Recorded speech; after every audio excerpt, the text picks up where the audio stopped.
Well, good morning. Happy Mother's Day. This is a retake. We had some technical difficulties with the recording that I made last week, and so we're recording this on Friday so that we can still have that in a continuation of what we're studying. And we're looking today at Esther chapter 2.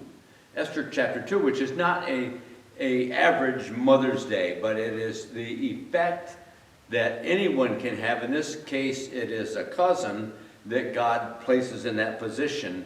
Titus 2 tells us that let the older women teach the younger women about how do we conduct ourselves, and not just a mother's value to her daughters, but to her sons. I think most of us would acknowledge that in most cases, almost unanimously, our mothers changed our life for the good. They gave us life, they gave us health, they gave us food and shelter, and they encouraged us, and they built us up, and they did that for their entire lives. Long after I left the home that I was raised in, my mother continued to build into my life. She continued to pray for me. So I stand before you today with a great reflection upon my mother, my grandmothers, my aunts, my teachers. I think I go back to Mrs. Markley and Mrs. Wykes and Mrs. Tiedemann. I think of Mrs. Taylor and Mrs. Inselman and Mrs. Hun and all of those great teachers. In church, it was Aunt Jerry and her Life Robinson that I grew up under. Audrey Balcom, Mrs. Balcom, my pastor's wife, and teaching a junior youth group and ministries in that area. And so I have a great time of that. Many people, many women have prayed for me and have let me know that they're praying for me over the years. People that watched me grow up, people that prayed for me, people that continue to pray for me, and have prayed for me all the way from where we were to most of those obviously now are in heaven. But they continue to pray. I was maybe a friend of their family. I was in their church. I've ministered places. But it has been the prayers in my life, it has been the prayers of women that has been very, very powerful. Men, yes, but this is Mother's Day. You know that you are a mom when your feet stick to the kitchen floor and you don't care. When the kids are fighting, you threaten to lock them in a room together and not let them out until someone is bleeding. When you're so desperate for adult conversation that you spill your guts to the telemarketer, and then eventually he hangs up on you. In your bathroom, there's toothpaste on the light fixtures and water all over the floor because your dog was drinking out of the toilet. You actually start to like the smell of strained carrots mixed with applesauce. You're spending 1/2 hour searching for your sunglasses and phone, only to have your teenagers say, "Mom, why don't you wear the ones you pushed up on your head? And who are you talking to on your phone?" Esther is a different kind of a literature. It is a writing of people that were in captivity. Some of them went back home, some of them stayed, and which brings us to a lot of questions.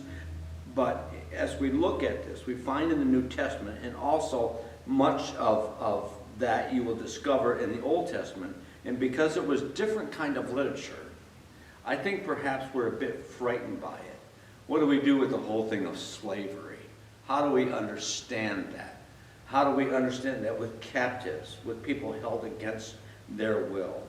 I have to tell you, I lived with one great-grandmother, 2 grandmothers, 6 aunts, 10 women cousins, 1 mom, 7 sisters, 3 sisters-in-law, 1 wife, 1 daughter, 2 daughters-in-law, 3 granddaughters, 1 granddaughter-in-law, and billions of sisters in Christ, which qualifies me, I think, somewhat of this false assumption that I actually have knowledge about this and could teach about women. No. I have all those experiences, and I have to tell you, those experiences were positive for me. All those elementary teachers, both in school, at Gaines Elementary School, and in churches, Byron Church and the church at South and Flint. Wonderful experiences. But today we want to look at this. The wonder of women's wealth is out of this world. And as we look at verses 5 through 23, we'll not read that. You might want to stop this if you're watching on live stream and read verses 5 through 23 because it is lengthy and it is detailed and it's even more exciting than I could ever preach. Your job is simply this, women of the world, is to plant the seed, not change the heart. Only God can change a heart. Don't get God's role and your role in life mixed up.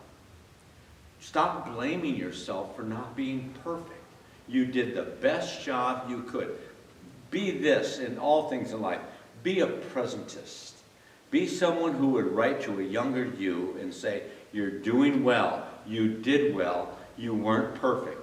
See, the only ones who have to be perfect in this world are the ones that claim to be perfect. Isn't it nice that we're pressing towards that perfection? But the only perfect person that we know is Jesus Christ. The only perfect person that the world knows is Jesus Christ. What would we give? What do we have in this portion of Scripture that set Esther up for success?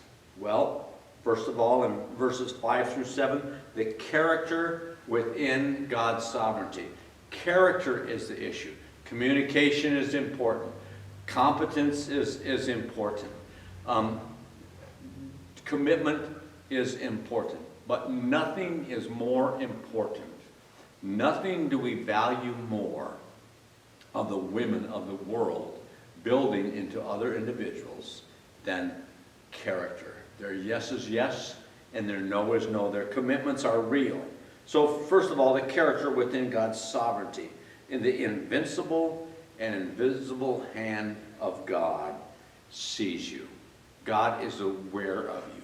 His hand is working. We often say, when you can't see the hand of God, then you can trust his heart. But there's an absence of mention of God in this entire book. And it really gets confusing for people, but he is everywhere in the book. He is everywhere in the lives of people today. The main characters would be Mordecai and Esther. So there is faith here. There was a Jew in Susa, the citadel, Mordecai, the son of Benjamin. Mordecai means little man.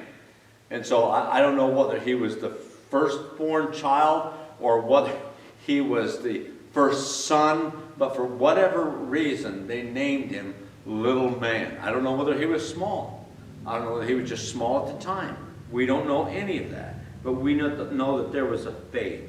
There was a faithfulness. He had been a captive slave. Jeconiah, the king of Judah, Babylonian king Nebuchadnezzar had carried him away. All of those things going on. But his family, he was bringing up Hadassah, which means myrtle, and that lowly shrub that was commonly regarded as a symbol of Israel. And yet today you can still see some of those.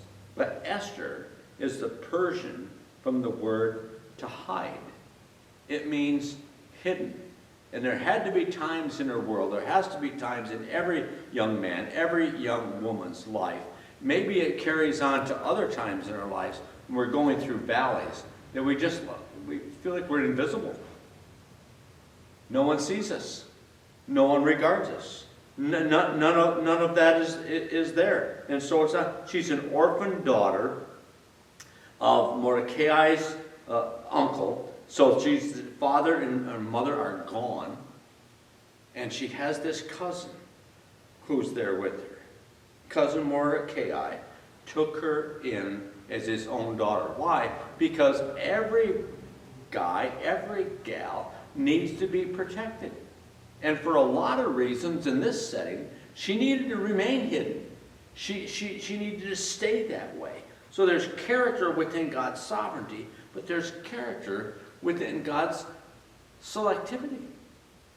Is God sovereign? Yes. But is God selective in that sovereignty? Do we need to look for his will found in his word? Why? Because God is very selective. So there's this palaces of God in verse 8 the king's edict, there was open position. Vashti had not pleased the king, and so in those days, in that culture, in their behavior, she got replaced for refusing to comply. Many young women gathered in Susa, the citadel, in custody of Hegai. Esther was taken in the king's palace and put in custody. Hegai, who had charge of the women, she's now just, in reality, she's just another pretty face. But what sets a woman aside? What sets a young man aside? What do I need to do? Do I need to do this to conform? Do I need to do this to conform? What is it I need to do? How do I fit in? How do I measure up? How can I distinguish myself? Well, look at the social media platforms and you will see that. There are a plethora of possibilities, most of them not good. Character, though. The character of it is that she's learning this. She is understanding this. She's in the palaces, but they belong to God. Someone else is just using them. They're squatting there. But there's also the pleasures of God. Verse 9, Esther pleased, or she caught the eye of Hegai. She caught his eye. She won his favor. Why? Because she was different in looking for who's who and who is going to be that and how to measure up and how to be attractive. I counsel men and women, just simply be different. And oh, by the way, who do you look for? Who is it you want in your life? How do you want to please in your marriage, in your family, in your social life, in your single people, and out there and doing it? What do? People are looking for something different, and what they're looking for is character.